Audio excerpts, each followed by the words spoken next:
करौली थाना क्षेत्र से एक ऐसी घटना सामने आई है जो युवाओं को झकझोर कर रख दी है। कक्षा 12 में पढ़ने वाली छात्रा अचानक से लापता हो जाती है। परिवार वाले ढूंढते हैं, नहीं मिलती है। बाद में पता चलता है कि बगल के गांव में ही वो एक युवक के साथ कोर्ट मैरिज कर ली है, लेकिन 4 महीने बाद उसका शव उसके ही घर में फंदे से लटकता मिलता है। 4 महीने पहले प्रेम विवाह कर घर बसाने वाली छात्रा की कहानी दर्दनाक मोड़ पर खत्म हो गई। सोमवार शाम उसका शव ससुराल में फंदे से लटकता मिला। मां ने दहेज के लिए हत्या का आरोप लगाते हुए 5 लोगों के खिलाफ मुकदमा दर्ज कराया। सामान मांगत रहला, लड़की का अपनी मर्जी शादी कर हम घर पर पैसा मांगे ना जाए और मुंह लेके जाई मांगे और तब तक हम लड़की के मार के घर वाला ओकर रितेश सहानी, ओकर बाप के नाम मनोज सहानी, ओकर भाई के नाम अभिषेक सहानी, ओकर मातारी के नाम मीरा सहानी, ओकर बहन के नाम रोमा सहानी, ये सब मिल के हमारी बेटी के मार के जान से मर्डर करके अब फांसी में लटका देना। मृतका की बड़ी बहन ने क्या कुछ बताया, आइए सुनते हैं। नहीं मारे हैं लोग, उसके घर वाले मिल के मारे हैं लोग। क्यों? क्योंकि मांग दहेज की मांग करते थे लोग, पूरा नहीं हो पाया, उन लोग की डिमांड नहीं पूरा हो पाई तो सोच रहे हैं उन लोग की मर्डर कर देंगे, फिर दोबारा कोई आएगा तो दूसरा मतलब देगा। सीओ कसिया अजय सिंह भी घटनास्थल पर पहुंचे। उन्होंने बताया कि मैं विवेचना करने आया हूं। कुशीनगर में गाय के साथ कथित क्रूरता का एक मामला सामने आया है। बुधवार सुबह 8 बजे राष्ट्र बजरंग दल ने दावा किया है कि उसकी तत्परता से एक युवक को पकड़ पुलिस के हवाले किया गया। घटना खानवा रोड पर प्रधान पट्टी गांव के बीच की बताई जा रही है। जानकारी के अनुसार स्थानीय लोगों ने राष्ट्र बजरंग दल के कार्यकर्ताओं को सूचना दी कि एक व्यक्ति गाय के गले में गमछा बांधकर उसे मारते पीटते हुए ले जाया जा रहा है। सूचना मिलते ही संगठन के कार्यकर्ता मौके पर पहुंचे और कार्यकर्ताओं को देखकर संबंधित व्यक्ति भागने का प्रयास करने लगा, लेकिन उसे पकड़ लिया गया। पूछताछ में उसकी पहचान झम्मन कुशवाहा निवासी सोरवा थाना कुबेरस्थान क्षेत्र के रूप में बताई गई। संगठन के अनुसार स्थानीय लोगों ने यह भी दावा किया कि करीब 6 माह पहले भी इस व्यक्ति को एक गाय के बछड़े को ले जाते समय पकड़ा गया था और उस समय पुलिस को सूचना दी गई थी। मौजूदा घटना की जानकारी तत्काल डायल 112 पर दी गई। सूचना मिलने पर पुलिस मौके पर पहुंची और आरोपी को हिरासत में लेकर थाना कुबेरस्थान ले गई। इसके बाद राष्ट्र बजरंग दल के पदाधिकारी और कार्यकर्ता भी थाने पहुंचे तथा आरोपी के विरुद्ध कठोर कानूनी कार्रवाई की मांग करते हुए ज्ञापन सौंपा।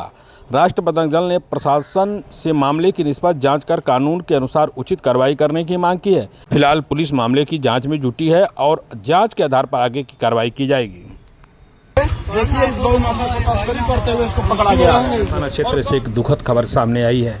कई दिनों से लापता चल रहे साखोपार टेकुआटार निवासी अजमत अंसारी का शव बुधवार को सुबह 9 बजे साखोपार के पास नदी में मिलने से पूरे इलाके में सनसनी फैल गई। नदी में शव दिखाई देने की सूचना मिलते ही बड़ी संख्या में ग्रामीण मौके पर पहुंच गए। देखते ही देखते घटनास्थल पर लोगों की भीड़ जुट गई और परिजनों में चीख पुकार मच गई। सूचना मिलने के बाद कसिया पुलिस और प्रशासनिक अधिकारी तत्काल मौके पहुंचे। पुलिस ने शव को कब्जे में लेकर पंचनामा भरने की कार्रवाई शुरू की और पोस्टमार्टम के लिए भेज दिया। मौके पर मौजूद अधिकारियों ने घटनास्थल का निरीक्षण करते हुए अस्पताल के लोगों से भी जानकारी जुटाई। बताया जा रहा है कि अजमत अंसारी पिछले कई दिनों से लापता थे, जिनकी तलाश परिजन लगातार कर रहे थे। अब नदी में शव मिलने के बाद परिवार पर दुखों का पहाड़ टूट पड़ा। घटना के बाद पूरे गाँव में शोक का माहौल है। फिलहाल पुलिस हर पहलू से मामले की जांच कर रही है। यह पता लगाने का प्रयास किया जा रहा है कि मौत किन परिस्थितियों में हुई है। पुलिस का कहना है कि पोस्टमार्टम रिपोर्ट आने के बाद ही मौत के वास्तविक कारणों को स्पष्ट खुलासा हो सकेगा। जांच पूरी होने के बाद आगे की विधिक कार्रवाई की जाएगी। कुशीनगर जिले में प्रतिबंधित नशीली कोडीन युक्त कप सिरप की कथित अवैध बिक्री का मामला बुधवार दोपहर 12 बजे सामने आया है। आरोप है कि प्रतिबंध और नियमों के बावजूद जिले के कई मेडिकल स्टोरों पर बिना वैध चिकित्सीय पर्चों के खुलेआम कोडीन युक्त कप सिरप बेची जा रही है, जिससे युवाओं में नशे की प्रवृत्ति बढ़ने की आशंका जताई जा रही है। इस मामले को लेकर एक सामाजिक कार्यकर्ता ने जिलाधिकारी को प्रार्थना पत्र सौंपकर पूरे प्रकरण की निष्पक्ष जांच कराने और दोषियों के खिलाफ कड़ी कार्रवाई की मांग की है। शिकायत में विशेष रूप से तमकुही राज तहसील के दुदही क्षेत्र का उल्लेख करते हुए आरोप लगाया गया है कि वहां कई स्थानों पर नियमों की अनदेखी कर इस प्रकार की दवाओं की बिक्री की जा रही है। कोडीन सिरप आता था, पुरक्स के नाम से आता था, अब दूसरे नाम से आ रहा है और धल्ले पे जो है पूरे जिले में विदाउट बिल धल्ले से बेची जा रही है। ये कब सिरप तो जो है प्रतिबंध है कि डॉक्टरों के सलाह पे जो लिखा जाएगा, तो ऐसे में आप बता रहे हैं कि पूरे जिले में तो अधिकारी क्या कर रहे हैं? अधिकारी सर मौन बैठे हुए हैं। अधिकारियों को कोई मतलब नहीं, अधिकारी स्वयं बिकवा रहे हैं। ड्रग्स इंस्पेक्टर की मिली वजह से बेचा जा रहा है। और ये दवा बैन है, बिना डॉक्टर के सलाह से बेची जा रही है, जो धल्ले पे ही बेची जाए। पूरे जिले में, पूरे दुधही से लेकर तमकुही से लेकर कुबेर स्थान से हर क्षेत्र में इस दवा का बिक्री बड़ी जोरों तोरों से है। अच्छा, कौन ले जाते हैं, चूँकि बिहार भी? देखिए, जो आम दुकानदार जो हैं, सभी दुकानदारों के पास है कोडिन सिरप, किसी नाम से, वेलरेक्स के नाम से, आयरेक्स के नाम से, क्यूरेक्स के नाम से, यह जो है हर जगह बेची जा रही है। अभी डीएम साहब से मिले थे क्या?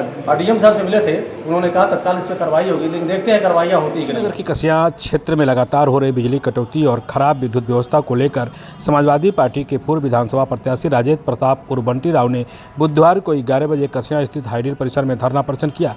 प्रदर्शन के दौरान उन्होंने विद्युत विभाग के अधिकारियों के खिलाफ नाराजगी जताते हुए क्षेत्र में निर्बाध बिजली आपूर्ति और उपभोक्ताओं की समस्याओं के त्वरित समाधान की मांग की। हम लोगों की जो मुख्य मांग थी वह विद्युत वितरण को ठीक करने की मांग थी। अब विद्युत वितरण को ठीक करने के लिए तमाम व्यवस्थाएं करना पड़ता है सरकार को। पहला, सब स्टेशन को ठीक करना। दूसरा, गांव में जो ट्रांसफार्मर हैं उसका विस्तारीकरण करना। उसके बाद जर्जर तारों को बदलना, पोलों को ठीक करना, लो वोल्टेज को ठीक करना, ये सब व्यवस्था के अंतर्गत आता है और उन्हीं सब चीज़ों को लेकर आज हम लोगों ने धरना दिया है।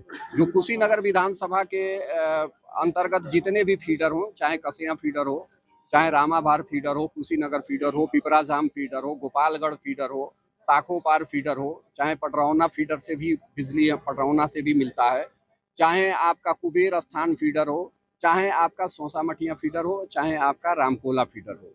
इन फीडरों के द्वारा ही विद्युत की व्यवस्था होती है। और सारे फीडरों की आज स्थिति ये है कि बिल्कुल गांव में बिजली नहीं मिल रहा है, मिल भी रहा है तो 50 बार कट ऑफ हो रहा है बिजली।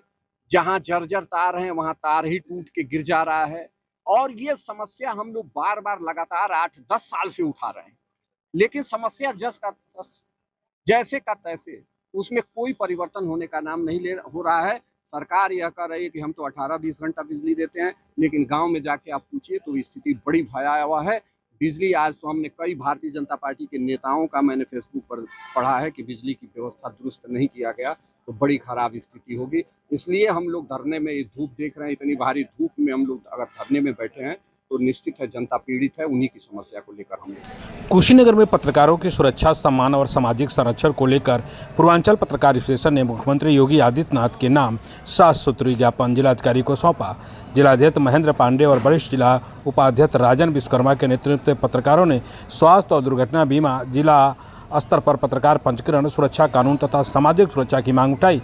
साथ ही पत्रकारों पर हमले की निष्पक्ष जांच, दोषियों पर सख्त कार्रवाई, तहसील स्तर पर पत्रकार भवन, सरकारी योजनाओं का लाभ और पत्रकार प्रशासन समन्वय समिति के गठन की मांग की गई। कार्यक्रम में जिले भर के काफ़ी संख्या में पत्रकार मौजूद रहे। पूर्वांचल पत्रकार एसोसिएशन कुशीनगर की तरफ से आप सभी लोगों का, सभी चैनल और सभी यूट्यूब बंधुओं का हार्दिक अभिनंदन, वंदन और नमन करता हूं। आज माननीय जिला अधिकारी जी को संगठन से संबंधित और पत्रकार हित में 7 सूत्री मांग पत्र सौंपा गया है।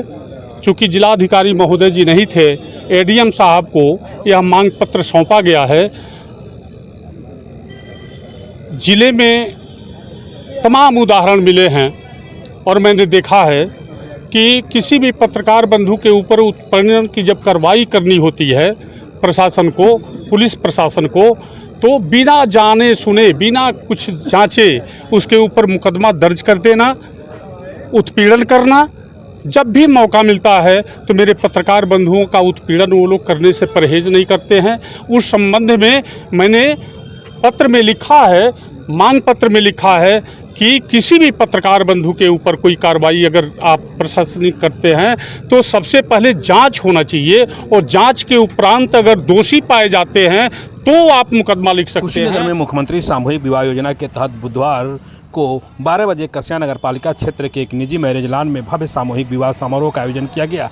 इस अवसर पर कुल 150 जोड़ों का विवाह संपन्न कराया गया, जिसमें 138 हिंदू और 12 मुस्लिम जोड़े शामिल रहे। पूरे आयोजन में सामाजिक समरसता और उत्साह का माहौल देखने को मिला।